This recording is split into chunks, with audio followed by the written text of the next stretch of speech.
Hello mga kananay, pero bago yan, please follow nyo po muna ako sa aking Facebook.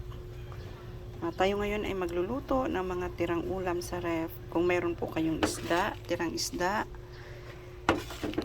ito po yung ating gagawin. Una, magigisa tayo ng bawang. Okay, bawang muna.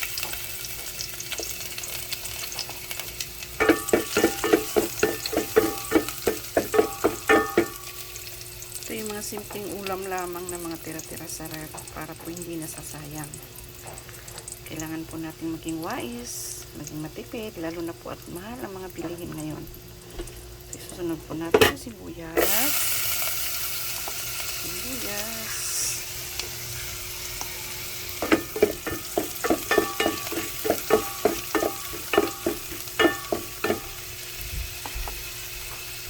Tapos, lagay natin yung kamatis.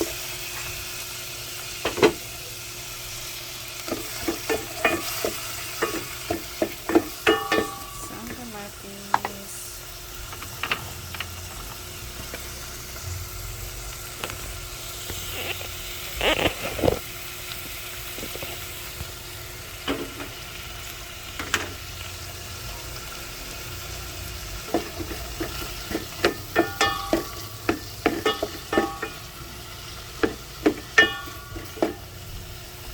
Pwede na natin ilagay yung hinimay ko po na isda. Ito po yung tirang isda sa ref namin.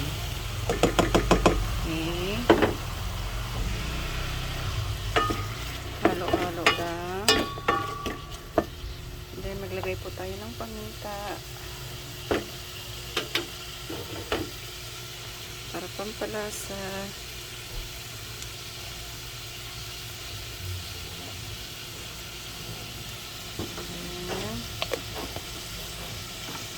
Lagay tayo ng kunting patis.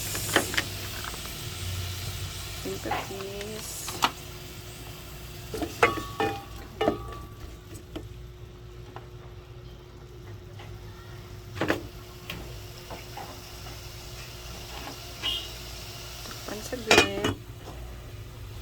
Ang mga 2 minutes.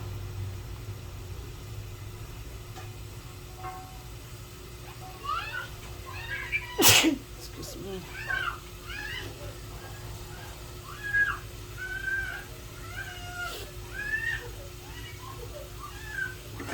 Okay, after 2 minutes, lagyan natin ng kunting tubig para may sabaw.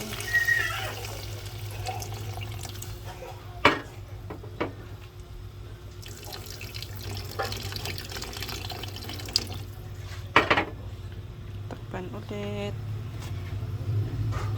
para sa pagkulo.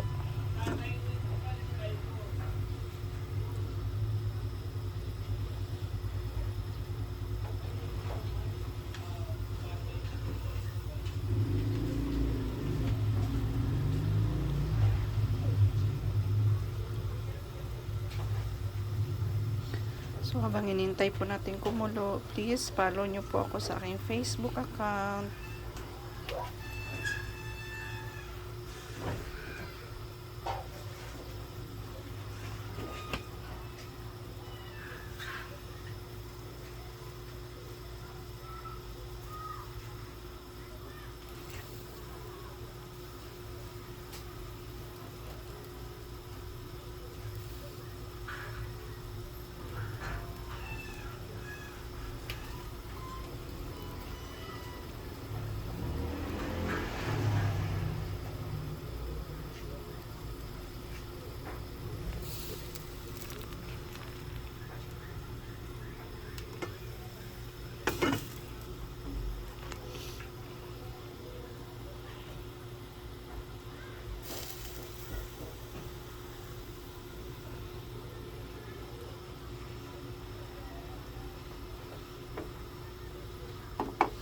At ito naman yung ating gulay, yung aking ginayat na repolyo. At may kunting bell pepper. Para po may gulay, tsaka may kunting sabaw.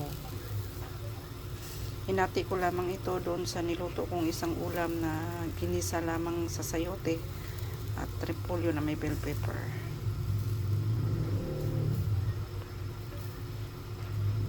So, ito yung mga tipid, ngunit masarap at masustansyang ulam.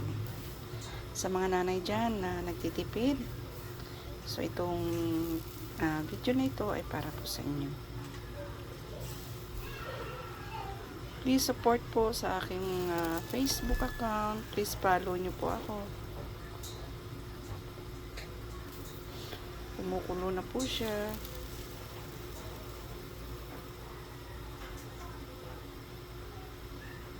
Ito yung mga swak sa budget.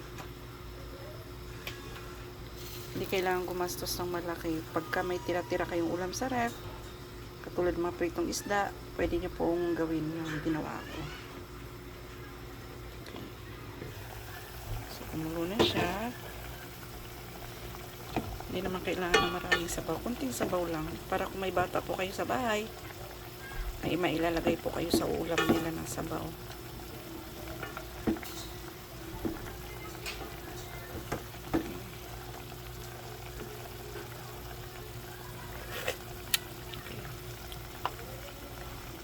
Lagyan natin ng kunting asin. Kunting asin lamang kasi naglagay na tayo na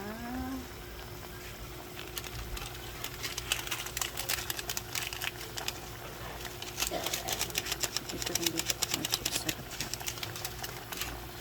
Kaya lang marami. Lagay na po natin yung ating gulay. Ayan na siya. For today's video, mura, ngunit swak na swak sa budget na ulam.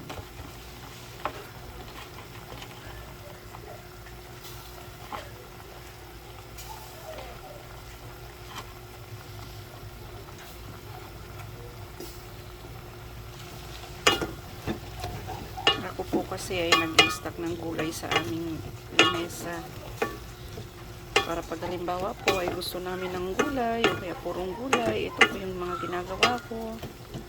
Naghahanap po ako ng mga tira-tirang ulam sa rep at ginagawan ko po ng paraan. So ito na po siya. Yan na po siya. Tikman po natin. Okay. A little bit of